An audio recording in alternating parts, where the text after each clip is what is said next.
अस्सलाम वालेकुम। आज हम first year physics chapter number 2 का आर्टिकल स्केलर प्रोडक्ट पढ़ेंगे।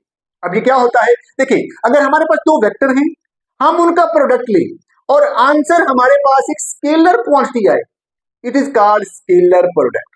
दो वेक्टर थे, हमने उनका प्रोडक्ट लिया और आंसर हमारे पास एक स्केलर क्वांटिटी आया।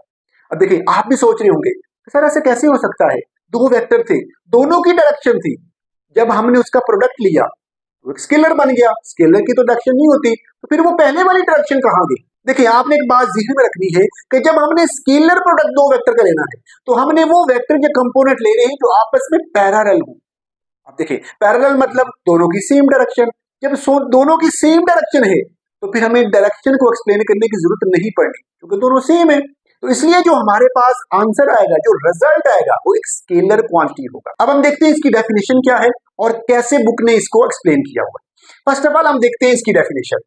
If the product of two vectors, अगर हमारे पास दो वेक्टर है, हम उनका प्रोडक्ट लें, result in a scalar quantity, तो हमारे पास जो रिजल्ट आए वो एक स्केलर क्वांटिटी आए, it is called scalar product. अब इसको लिखते कैसे हैं, मान लें हमारे पास दो वेक्टर हैं, एक ए है, आपको पता है कि वेक्टर के लिए हम एरो को शो करते हैं डॉट। अब हम लगाते हैं डॉट, जब भी हमने स्केलर प्रोडक्ट लेना तो हमने क्या यूज करना है, डॉट। यही वजह है कि हम इसको डॉट प्रोडक्ट भी कहते हैं। अब ये बराबर किसके होता है, ये बराबर होता है पहले वेक्टर की मैग्नीट्यूड, दूसरे वेक्टर की मैग्नीट्यूड, साथ में कॉज ऑफ थीटा। अब ये कॉज ऑफ थीटा कहां से आया है, हम इसको देखते हैं। मान लीजिए हमारे पास दो वेक्टर हैं, एक वेक्टर ए है, ठीक है, और दूसरा वेक्टर हमारे पास है बी।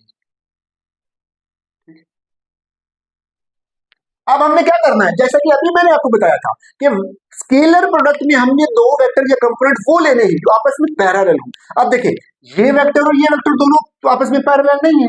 पैरेलल का मतलब होता है सेम डायरेक्शन। अब ए वेक्टर की डायरेक्शन इधर को है, बी वेक्टर की डायरेक्शन इधर को है, लेकिन हमें तो सेम चाहिए। तो फिर हम क्या करेंगे, फिर हम इस बी वेक्टर को कंपोनेंट में रिजॉल्व करेंगे। एक इसका बन जाएगा ये वाई कंपोनेंट, अब इसका वाई कंपोनेंट है, हम इसको बोलेंगे बी वाई, ठीक है। ये इसका बन जाएगा एक्स कंपोनेंट, ये बी का एक्स कंपोनेंट है, तो हम इसको बोलेंगे बी एक्स। अब देखिए अब हमारे पास दो वेक्टर हैं, एक ए वेक्टर था और एक बी वेक्टर था। अब हमने इसको डिफाइन करना है। देखिए हमारे पास दो वेक्टर हैं, एक वेक्टर है ए और दूसरा वेक्टर है बी, हमने इनका लिया डॉट प्रोडक्ट। अब देखिए हमारे पास ये क्या आ रहा है, ए वेक्टर है और दूसरा हमारे पास असल में ये बी वेक्टर की प्रोजेक्शन है।